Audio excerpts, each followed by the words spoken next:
पहले अगर आपको एग्जाम की डेट पता चल गई है और आप ये सोच रहे हैं कि मुझे बहुत समय पहले पता चल गई, थोड़ा आराम से कर लूंगा तैयारी, 2 महीने पहले पता चलती तब भी तो तभी कर पाते अच्छे से, तो मेरे भाई अब ये सबको ही बहुत पहले पता चल गई। इसका नुकसान भी है क्योंकि बहुत सारे बच्चे आप में से अभी से बुरी तरह से तैयारी में जुट जाएंगे।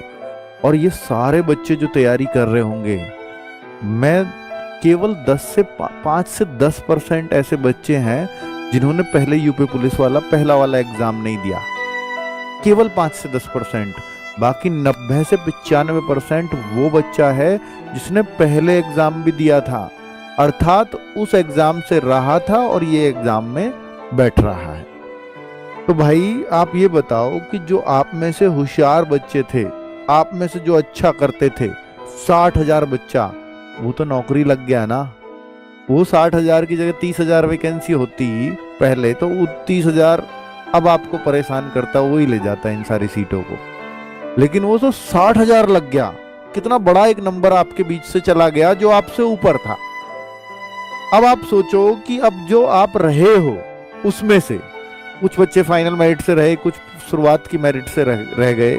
जो शुरुआत की से रह गए हो सकता है वो तो अच्छी तैयारी उन्होंने अब कर ली हो, लेकिन जो फाइनल से रहे तो उनको तो यही होना चाहिए कि मैं तो सबसे होशियार था, मैं मान लो 1 नंबर से रहा, आधे से रहा, 1.5 से रहा, 2 से रहा, तो मैं तो सबसे ही होशियार था क्योंकि मेरे से ऊपर वाले होशियार वाले तो सब नौकरी लग गए। तो इसका मतलब मैं तो टॉप करना चाहिए हूं इसमें, क्योंकि अगर मुझसे कोई ऊपर गया तो फिर मैंने नीचे वाले को मौका दिया है अपने, या मैंने नए बच्चे को जिसने पहले एग्जाम नहीं दिया उसको मौका दे दिया मुझसे ऊपर जाने का। तो ये मेरी ही कमी रही।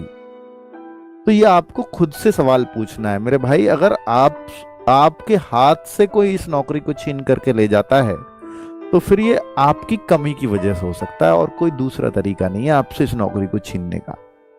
आप ये खुद सोचो कि अगर फरवरी, मार्च, अप्रैल, मई, अगर मैं 4 महीने देखूं, 4 महीने पहले किसी एग्जाम की डेट नहीं आती, इसकी आई है, तो 4 महीने पहले अगर कोई चीज आपको पता लग गई है और अगर अब एक दिन भी ढीला गया तो वो आपके सिलेक्शन को आपसे दूर कर रहा है।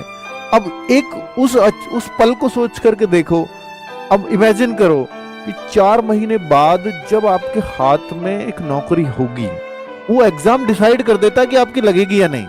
सोचिए 4 महीने बाद आपके बदन पे वर्दी हो, ये कितनी बड़ी बात है। अगर ये 4 महीने में बिल्कुल इस दुनिया से गायब होकर के तैयारी ही कर लूं तो इससे बढ़िया कुछ हो सकता है क्या? पूरी जीवन बदल सकता है आपका।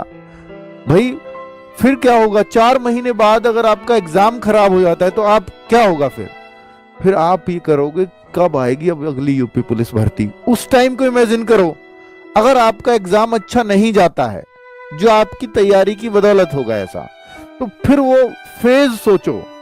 मैं 10 जून के बाद का फेज आपको बता रहा हूं। 10 जून के बाद एग्जाम हो गया खराब, आपको पता लग गया कि मेरा नंबर नहीं आना, फिर क्या है आपके पास? फिर है कि अगली भर्ती कब आएगी।